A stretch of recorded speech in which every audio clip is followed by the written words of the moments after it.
All right, let's get you the latest on this. Tennessee voters rejected a candidate endorsed by President Trump to represent the state's 5th district. CBS News projects incumbent Congressman Andy Ogles will lose his re-election bid to the state's former agriculture commissioner, Charlie Hatcher.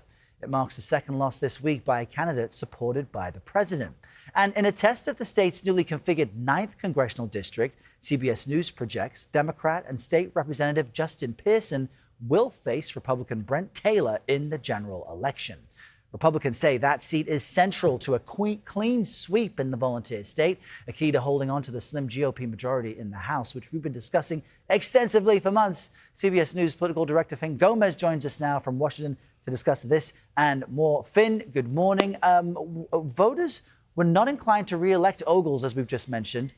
Is the president's endorsement losing any sway? What might that signal ahead of the midterms? Yeah, I think it was a really unique set of circumstances here, Errol. I mean, it was the upset of the night in this 5th congressional district race. Andy Ogles lost his primary to former Tennessee Ag Commissioner, as you said, Charlie Hatcher.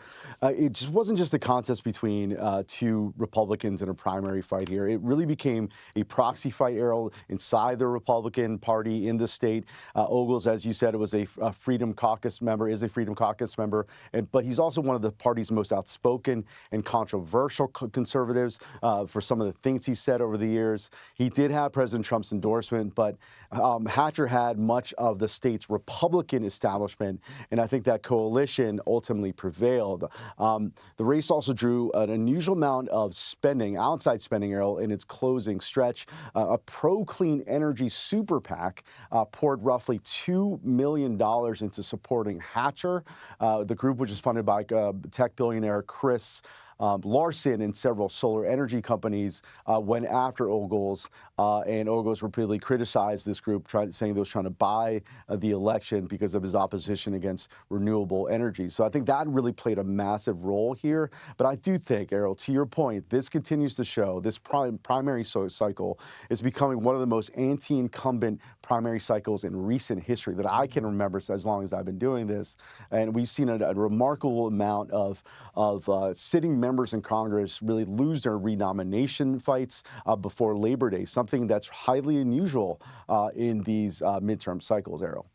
The most uncomfortable situation for incumbents you've seen. I think we should all remember that note from Fin. I want to turn to District 9 in Tennessee. Viewers will remember this was previously a majority black population. It was sliced up by state Republicans. State Representative Justin Pearson is the projected Democratic nominee and called attention to that last night. Let's listen. The political dilution and deprivation of our rights is happening in our lifetime. It's a blatant attempt to keep people like us out of power. And an attempt to make us quit. So he faces Republican Brent Taylor. What are the expectations there of who might come out on top and what that would represent for the state?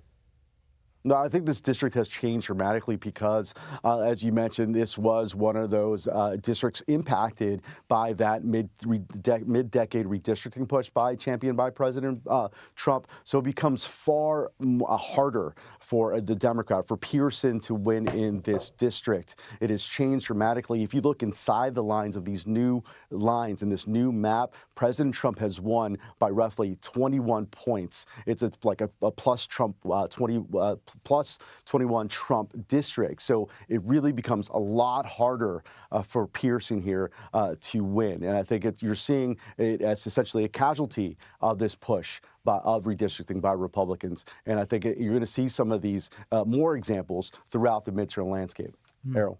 Some unintended consequences, possibly. Fin Gómez, great context on this Friday. Thanks so much.